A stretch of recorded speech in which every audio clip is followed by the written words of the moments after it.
So when did the idea of like, the do it yourself thing, like how did that get imprinted on you?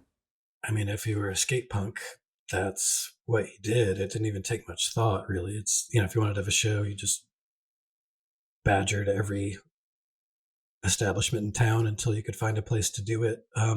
Newport's, a huge tourist town in the summer, so there's all sorts of weird spots.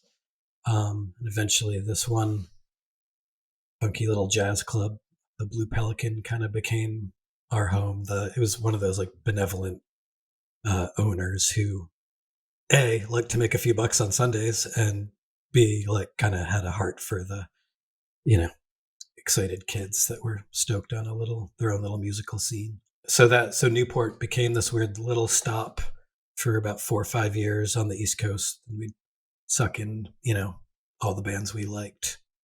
I mean that's probably how we got close with 7 Seconds. They played there a couple times, and that's how they noticed us and wound up asking to put out our first record, or offering to put out our first record. They didn't really have to ask very hard. So yeah, we and it's only 40 minutes from Providence, and hour and 45 minutes from Boston, and 3.5 hours from New York, 2 hours from the Anthrax in Connecticut.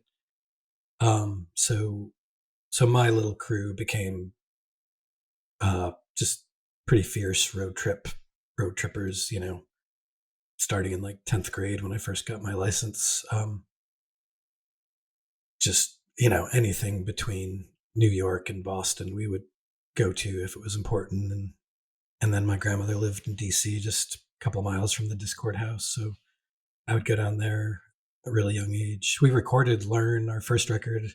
We were still in high school, and stayed at my grandmother's house, and you know go record record with Ian, who I still to this day wonder if my dad offered him like babysitting money. It's like fucking pimply. I can't remember if I was 11th or 12th. I must have been in 12th grade. But like we were little shrimps.